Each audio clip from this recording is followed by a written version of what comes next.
essayer de voir en réalité le sous-titrage en lui-même, tu vois, comment est-ce qu'il est employé, comment est-ce que ça s'utilise, comment est-ce que on voit bien que, alors, on voit bien que bon, le sous-titrage, on l'a rappelé ici plusieurs fois, c'est un élément très essentiel.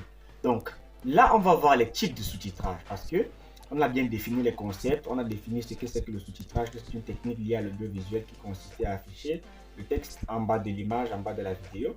Donc on va bien voir les types de sous-titrage parce que c'est très important.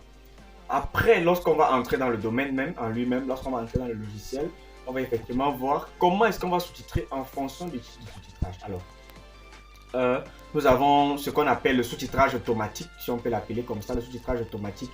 Le sous-titrage automatique, c'est le sous-titrage de la langue cible vers la langue source, étant la même langue.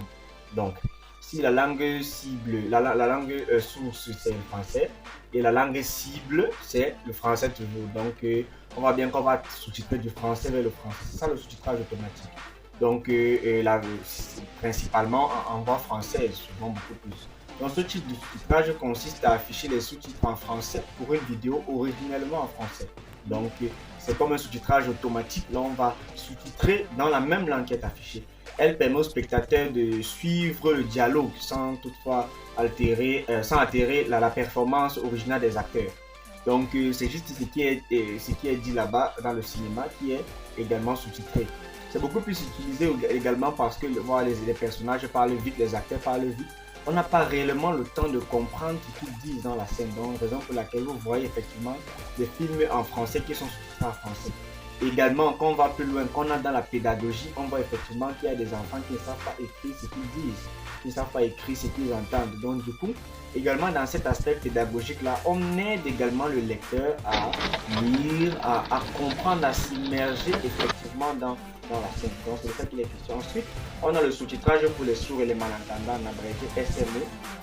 En abrégé SME, le sous-titrage pour sourds et malentendants inclut les couleurs. Vous voyez beaucoup plus les couleurs et les symboles qui vont renseigner sur l'environnement, qui vont renseigner sur la situation des personnages, la situation du dialogue effectivement dans le texte. On a par exemple des couleurs. La couleur rouge, par exemple, indique le bruit. Donc, si on a par exemple une scène là où il y a un bruit fort, par exemple d'une explosion, lorsqu'on va mettre par exemple explosion, ou bien qu'on va mettre l'insigne de l'explosion, on va mettre ça en rouge, effectivement. Parce que si on met BAM par exemple, on va peut-être mettre le BAM en rouge pour que le sourd et le malentendant qui puisse regarder le sous-titrage sache effectivement que bon là, on voit bien qu'il y a eu une explosion quelque part, ou bien du moins s'il y a eu un bruit. On voit par exemple les réflexions intérieures et les voix off qui sont en couleur cyan, c'est un peu comme le violet, on peut dire ainsi. Donc, s'il y a par exemple une personne, on sait bien le monologue, lorsqu'on parle de monologue intérieur, lorsque le personnage se parle à lui-même. Donc, dans une situation de monologue intérieur, pour que le sourd et le malentendant sachent que le personnage n'est pas en train de parler à une personne et qu'il est en train de se parler à lui-même, il faudrait effectivement qu'on mette une couleur spécifique pour montrer effectivement que le personnage qui est en train de parler se parle à lui-même, en plus de mettre cela en italique pour montrer que ce n'est pas un dialogue. Donc, c'est toute une technicité dans le texte de sous-titrage. On va bien voir le sous-titrage pour les sourds et malentendants dans une autre formation qui sera d'ailleurs très intéressante. Donc, on essaie d'évoluer. Alors, les usages du sous-titrage, audiovisuel. Alors, le sous-titrage a joué un rôle très important d'ailleurs dans le cinéma dans les années 1920.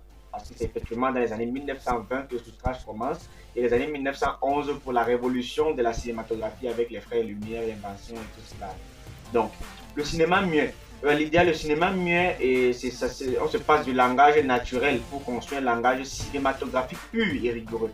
Donc, on parlait des cartons, on essayait de comprendre réellement la scène. Donc, le sous-titrage va permettre effectivement dans un cinéma muet où les personnages en eux-mêmes ne parlent pas, de comprendre effectivement mieux l'environnement scénique, de comprendre effectivement ce qui se passe Alors, on a ensuite, après l'usage du sous-titrage dans le cinéma muet, on a l'événement du sous-titrage du cinéma parlant, donc l'avènement du parlant où il est apparu certaines formes de transposition de langue source. Vous voyez?